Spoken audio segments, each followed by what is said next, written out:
তো হাই বন্ধুরা, আমি আজকে একটা জিনিস বানাতে চলেছি। মানে আমার একটা পেটে অপারেশন হয়েছিল।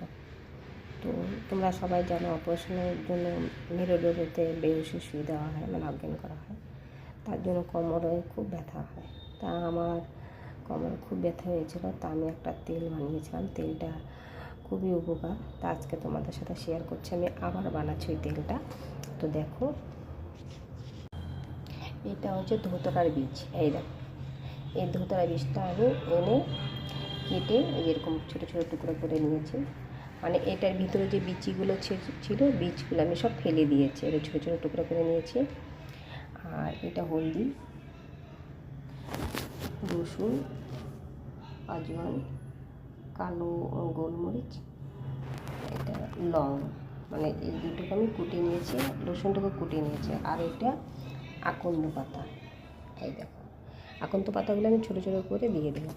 প্রথমে তেলটা বসিয়ে দিয়েছি, তেলটা গরম হয়ে গেছে। তা আমি হলুদগুলো ছেড়ে দেব।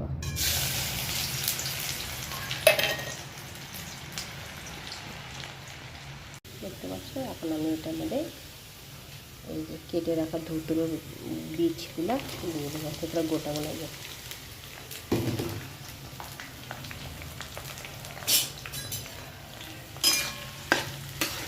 তেলটাকে ভালো করে ফুটাতে হবে, একদম সব কিছুগুলো কালো হয়ে যায়। দেখতে পাচ্ছ, এই তেলটা খুব উপকার বন্ধুরা। যা হাঁটুতে ব্যথা, কোমরে ব্যথা, হাত পায়ে ব্যথা, এই তেলটা মাখলে খুব আরাম পাওয়া যায়। আমি নিজে ট্রাই করেছি, খুব আরাম পেয়েছি। তো আমি এখন দিয়ে দেবো রসুনগুলো। রসুনটা দিয়ে দিচ্ছি।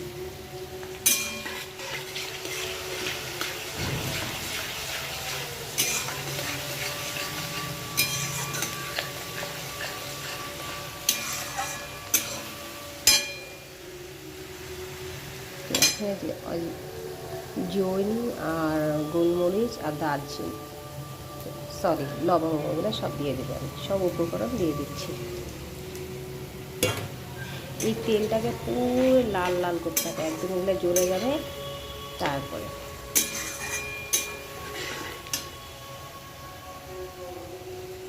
আমি খুব উপকার পেয়েছিলাম এই তেলটা লাগিয়ে।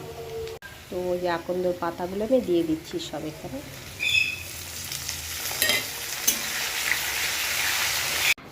তো আমাদের তেল একদম রেডি। এখন আমি এটাকে ছেড়ে নেব।